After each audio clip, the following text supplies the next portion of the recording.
আপনারা ভালো করে দেখুন, পাট ক্ষেতের মধ্যে রয়েছে গুপ্তধন। আবারও বলছি, পাট ক্ষেতের মধ্যে, একেবারে পাট ক্ষেতের মধ্যে রয়েছে গুপ্তধন। যেই গুপ্তধন দেখার জন্য হাজার হাজার মানুষ ছুটে আসে, তারা দেখছে, তারা দেখে অবাক হয়ে যাচ্ছে যে পাট ক্ষেতের মধ্যে কিভাবে গুপ্তধন থাকে। আপনাদের বাড়ির আশেপাশে যদি এরকম কোনো পাট ক্ষেত আপনারা দেখতে পান, তাহলে সেখানে গিয়েও আপনারা খোঁজ খবর নিয়ে দেখতে পারেন যে সেখানেও কোনো গুপ্তধন মিলছে কিনা।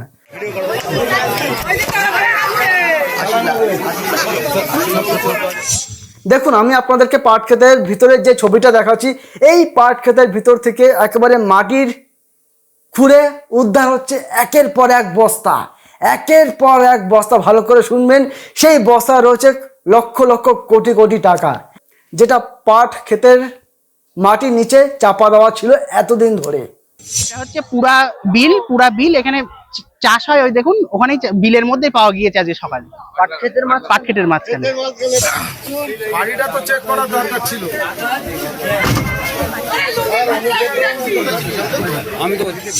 কিসের টাকা, কাদের টাকা, কারা রাখলো এই পাট ক্ষেতের মাটির নিচে টাকা, সেটাই হচ্ছে এখন সবচেয়ে বড় রহস্য। যেটা দেখার জন্য দেখুন, বারবার বলছি, প্রচুর প্রচুর প্রচুর মানুষ হাজির হয়েছে। আপনারা কখনো দেখেছেন কিনা এমন দৃশ্য আমি জানি না।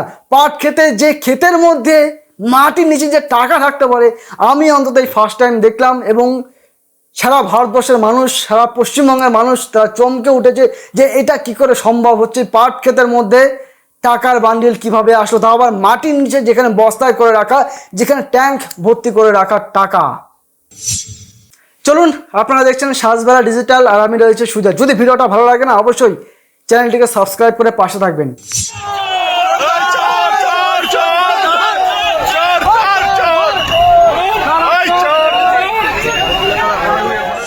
আপনারা ভালো করে দেখুন সেই ছবিটা, যেখানে দুজন পুলিশ আধিকারিক, তারা একটা বস্তা ঠিক এ মাথা ও মাথা দুজন ধরে রয়েছেন। ওই বস্তার মধ্যে রয়েছে টাকা, যেই টাকার কথা আমি আপনাদের সামনে এতক্ষণ ধরে বলছিলাম। সেই পাট ক্ষেতের মধ্যে থাকা, সেই পাট ক্ষেতের মধ্যে মাটির নিচে চাপা থাকা সেই টাকার নোট রয়েছে এই বস্তাবন্দির মধ্যে, বা এই বস্তার ভিতরে। সেটা পুলিশ আধিকারিকরা নিয়ে যাচ্ছেন, তারা তদন্তের স্বার্থে তারা নিয়ে যাচ্ছেন সেই টাকা, যেটা পাট ক্ষেতের ভিতর থেকে উদ্ধার করা হয়েছে। আমি আপনাদেরকে একটা পরিষ্কার করে জানিয়ে রাখি, এই টাকার পেছনে কিন্তু ইতিমধ্যে একজন পৌরসভার চেয়ারম্যান বা একজন তৃণমূল নেতাকে কিন্তু গ্রেপ্তার করা হয়েছে। তাকে কিন্তু জিজ্ঞাসাবাদ করা হচ্ছে যে এই টাকার উৎসটা কিভাবে। এমনকি সেই প্রভাবশালী তৃণমূল নেতার বাড়ির পেছনের মাঠ, সেই পাট ক্ষেত, সেখান থেকে উদ্ধার হয়েছে একের পর এক টাকা। দেখুন নেতারা কতটা কি করতে পারে একবার ভাবুন। আমাদের দেশের নেতারা, তারা মানুষের ভোট নিয়ে জিতে আসেন। তারা মানুষের কাছে যখন ভোট চাইতে যান, তখন তারা বলেন যে আমরা মানুষের জন্য অনেক অনেক কাজ করব, কাজ করে একেবারে ফাটিয়ে দেবো। মানুষের জন্য তাদের কত খিদা। আজকে দেখুন সেই সমস্ত নেতারা, তারা কতটা মানুষের জন্য কাজ করে, তো সেটা একবার ভাবুন। নেতারা মানুষের টাকা এইভাবে দিনের পর দিন মেরে, এইভাবে মানুষকে দিনের পর দিন বঞ্চিত করে, এইভাবে মানুষকে দিনের পর দিন একের পর এক তাদের সরকারি স্কিম, একের পর এক সরকারি উন্নয়ন থেকে তাদেরকে, মানুষগুলোকে বঞ্চিত করে রেখে, তাদের সেই মানুষের যে টাকা, সেই টাকা তারা কিভাবে আত্মসাৎ করে, সেই সমস্ত টাকা তারা আত্মসাৎ করে তারা তাদের বাড়িতে বা ব্যাংকে রাখার সাহস পায় না। কারণ তারা জানে এই টাকা বাড়িতে বা ব্যাংকে রাখলে পুলিশ আসবে এবং প্রশাসনের কাছে তাদের জবাবদিহি করতে হবে। তাই তো নেতারা তাদের নিজেদেরকে বাঁচাবার জন্য তারা মানুষের বলি আওড়ান, তারা মানুষের জন্য এটা করবে, সেটা করবে, হ্যান করবে, ত্যান করবে, অথচ মানুষের টাকা মেরে তারা কিভাবে দিনের পর দিন তারা নয় ছয় করছে। আপনারা সেই ছবিটা দেখুন। তিনি তার ব্যাংকে নয়, তিনি তার বাড়িতে নয়, তিনি তার নিজের কাছেও রাখেনি, এমনকি তিনি তার পরিবার, বন্ধু বান্ধব, তাদের কাছেও রাখেনি। সেই সমস্ত নেতারা যারা এই সমস্ত তোলাবাজি বা দুর্নীতি করে, তারা এতটাই সিকিউরিটি মেনটেন করেছে যে পুলিশ থেকে শুরু করে, প্রশাসন থেকে শুরু করে, কেউ যেন এই টাকার হদিশ না পায়। তার জন্য একেবারে খুব বুদ্ধিমান যারা এই সমস্ত নেতারা, খুব বুদ্ধিমান নেতা, তারা তো টাকা পয়সা খাওয়া নেতা। তারা কি করেছে, খুব সুন্দরভাবে পাট ক্ষেতের মধ্যে একেবারে মাটির নিচে তারা টাকা চাপা দিয়ে রেখেছে। আমরা দেখেছি বিভিন্ন সময় ইডি বা তদন্তকারী অফিসাররা যখন তারা রেড করতে আসে, যখন তারা কোনো দুর্নীতির অভিযোগ পায়, তখন তো তারা রেড করতে আসে, তখন তারা কি করে, বাড়িঘর তল্লাশি করে, বাড়িঘরে একেবারে তল্লাশি করে তারা রেড করার চেষ্টা করে। কিন্তু এইসব দেখেই নেতারা আগে থেকে সাবধান হয়ে গেছে যে বাড়ি ঘরে রাখলে তারা বিপদে পড়তে পারে। তাই তো তারা পাট ক্ষেতের মধ্যে একেবারে মাটি খুঁড়ে, মাটি চাপা দিয়ে তারা বস্তাবন্দি, ট্যাঙ্কবন্দি, এমনকি সোনা গয়না আছে কিনা সেটা আমি বলতে পারবো না, তবে স্থানীয় কিছু মানুষজন তারা বলছে যে এর মধ্যে সোনা গয়নাও থাকতে পারে, সেটা যেন পুলিশ ভালোভাবে তদন্ত করে দেখে জানো। তাই তো নেতারা দেখুন নিজেদেরকে বাঁচাবার জন্য মানুষের টাকা কিভাবে লুট করে তারা পাট ক্ষেতের মধ্যে রাখে, এই ছবিটা আপনারা না দেখলে হয়তো বুঝতেই পারতেন না, বা আমরা হয়তো বুঝতে পারতাম না। আর আপনারা আরও একটা জিনিস ভালো করে দেখুন যে এই টাকার উৎস দেখার জন্য বা কি হচ্ছে ব্যাপারটা বোঝার জন্য গ্রামের মানুষজন তারা এই তপ্ত রোদের মধ্যে, এই গরমের মধ্যে, এই প্রচণ্ড রোদের তাপ যেখানে প্রচণ্ড গরমে মানুষ হাঁসফাঁস করছে, সেই মতো অবস্থা বা সেই অবস্থায় প্রচুর মানুষ তারা এসেছেন, দেখতে এসেছেন তাদের নেতার অবস্থা তারা দেখতে এসেছেন। যেই নেতাকে তারা এতদিন ভোট দিয়েছেন, তাকে কাজ করার সুযোগ দিয়েছেন, সেই নেতা কিভাবে তোলাবাজি করছে, সেই নেতা কিভাবে দুর্নীতি করছে। আমি শুনেছি অনেক মানুষ অভিযোগ করছে, গ্রামের মানুষ তারা ঠিকমতো ঘর পায়নি, তারা ঘর চাইতে গেলে তাদের কাছে কমিশন চাওয়া হতো, এত টাকা দাও, অত টাকা দাও, না দিলে সরকারি ঘর তাদেরকে দেওয়া হবে না।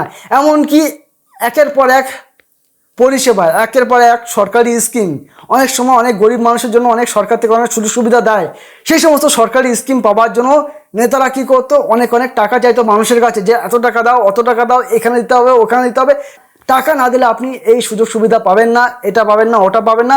মানুষ কী করতো, গরিব মানুষ, অসহায় মানুষ, তারা যেখান থেকে পারতো ধার দেনা করে এনে সেই নেতাদেরকে টাকা দিত, যেটা সম্পূর্ণ অবৈধ টাকা, যেটা সম্পূর্ণ দুর্নীতি করা টাকা। সেই সমস্ত নেতারা তলে তলে গোপনে গোপনে তোলাবাজি করতো। এমনকি বাজারঘাট, দোকানপত্র থেকে শুরু করে গাড়ি স্ট্যান্ড, সব জায়গা থেকে তারা তোলাবাজি করেছে। এই যে টাকাগুলো, এই টাকাগুলো তো তারা কি করবে? উন্নয়নের নামে টাকা তুলেছে, মানুষকে সুবিধা পাইয়ে দেওয়ার নামে তারা টাকা তুলেছে, মানুষের কাছে টাকা নিয়েছে, যে টাকা না দিলে তোমাদের ভাই এই কাজ হবে না। তখন মানুষ বাধ্য হয়ে তাদেরকে টাকা দিয়েছে। অমুক দোকানদার, তমুক দোকানদার, অমুক ব্যবসায়ী, তমুক ব্যবসায়ী, তাদেরকে নানান রকমভাবে ভুং ভাং বুঝিয়ে তাদের ব্যবসা যেন ঠিক মতন তারা করতে পারে, তাই জন্য তাদের কাছে মোটা অঙ্কের টাকা না হতো, যেন টাকা না দিলে তাদের ব্যবসা করা যাবে না, টাকা না দিলে তারা বাড়িঘর পাবে না, টাকা না দিলে তারা সরকারি স্কিমের কোনো সুযোগ সুবিধা পাবে না। সব কিছুর মধ্যে তারা টাকা লাগাতো। টাকা ছিল তাদের মেন উদ্যোগ, মানে টাকা ইনকাম করা ছিল তাদের উৎস। দেখুন তারা যে এত বেশি পরিমাণে অবৈধ টাকা ইনকাম করে ফেলেছে, যার জন্য সেই টাকা তারা আর বাড়িতে রাখতে পারছে না। একেবারে পাশের মানে পাট ক্ষেত, সেই পাট ক্ষেতের নিচে একেবারে মাটি চাপা দিয়ে রাখা হয়েছে। ভাবা যায় যে নেতারা কতটা অমানুষ হতে পারে, যেই নেতাদেরকে মানুষ বিশ্বাস করে ভোট দেয়, যেই নেতাদেরকে মানুষ দিনের পর দিন তাদেরকে পৌরসভায়, পঞ্চায়েতে বা বিধানসভা বা লোকসভা তাদেরকে পাঠায়, যে সমাজের উন্নয়নের জন্য, মানুষের উন্নয়নের জন্য, গ্রামের উন্নয়নের জন্য, শহরের উন্নয়নের জন্য, সেই নেতারা কিভাবে মানুষের কাছ থেকে টাকা লুটপাট করে এইভাবে মানুষের সাথে ছিনিমিনি করে। ভাবা যায় এই জিনিসটা। দেখুন আমরা যেটা জানতে পারছি, এই যে নেতা যিনি বাদুড়িয়ার পৌরসভার চেয়ারম্যান দীপঙ্কর বাবু, তাকে গ্রেপ্তার করা হচ্ছে, তাকে তদন্তের আওতায় আনা হচ্ছে। এমনকি ইডি, ভারতবর্ষের যে গোয়েন্দা সংস্থা ইডি, তারাও ব্যাপারটাকে নজরে রাখছে, কিভাবে এত টাকার উৎস এলো, কিভাবে এত টাকা এই পাট খেতে আসলো। এর সাথে কি এই নেতাই যুক্ত, না অন্যান্য কোনো নেতারা যুক্ত আছেন, সেটা সম্পূর্ণভাবে পুলিশ তদন্ত করে দেখছে। আর এত পরিমাণ মানুষের উন্মাদনা, যেটা দেখতে প্রচুর মানুষ তারা এসেছেন, যেটা আমি আপনাদেরকে আগেও বলেছি, আবারও বলছি, প্রচুর মানুষের ছিল একটা উপচে পড়া ভিড়, যেখানে প্রচুর মানুষ তারা এই ব্যাপারটা দেখে হাসছে। তারা বুঝতে পারছে না যে কীরকম নেতা তারা সিলেক্ট করেছে, কীরকম নেতাকে তারা ভোট দিয়েছে। এত মানুষ এসেছেন, যেই মানুষকে দেখে পুলিশও হতভম্ব, যে এরকম ব্যাপার যে ঘটতে পারে, যে পার্স খেতে, তাও আবার যেখানে যেই টাকা রাখার জন্য মানুষ মানি ব্যাগ ইউজ করে, কত কত দামি দামি আলমারি, লকার, ব্যাংক, বাড়ি, কত জায়গায় ইউজ করতে পারে মানুষ, সেখানে টাকাকে কিভাবে বস্তার মধ্যে, মানে টাকার কোনো ভ্যালু নেই তাদের কাছে, এত বেশি তারা অবৈধভাবে ইনকাম করেছে, যার ফলে টাকা তাদের কাছে টাকা মনে হচ্ছে না। শুধুমাত্র তারা জেল খাটার ভয়তে বা প্রশাসনের হাতে ধরা পড়ার ভয়তে টাকাকে একেবারে বস্তার মধ্যে রেখে মুখ বন্ধ করে একেবারে পাট ক্ষেতের মধ্যে চাপা দিয়ে দিয়েছে। ঠিক আছে, যেই টাকা রাখার জন্য মানুষ কত চেষ্টা করে, যেই টাকা রাখার জন্য মানুষ দামি দামি লকার কেনে, আলমারি কেনে, যেই টাকা ইনকাম করার জন্য মানুষ কত পরিশ্রম করে, যেই টাকা ইনকাম করার জন্য মানুষ কত কত কত পরিশ্রম করে মাথার ঘাম পায়ে ফেলে, তারপর তারা সামান্য টাকা তারা ব্যাংকে জমা দেয়। ভাবুন, যে টাকা ব্যাংক খুব সুন্দর করে যত্ন করে রাখে, যেটা মানুষের কাছে 10 টাকা থাকলেও সেই 10 টাকা মানুষ খুব যত্ন করে রাখে, তার মানি ব্যাগ হোক বা তার কোনো পার্স হোক বা তার কোনো নির্দিষ্ট সেফটি জায়গা তারা যত্ন সহকারে রাখে।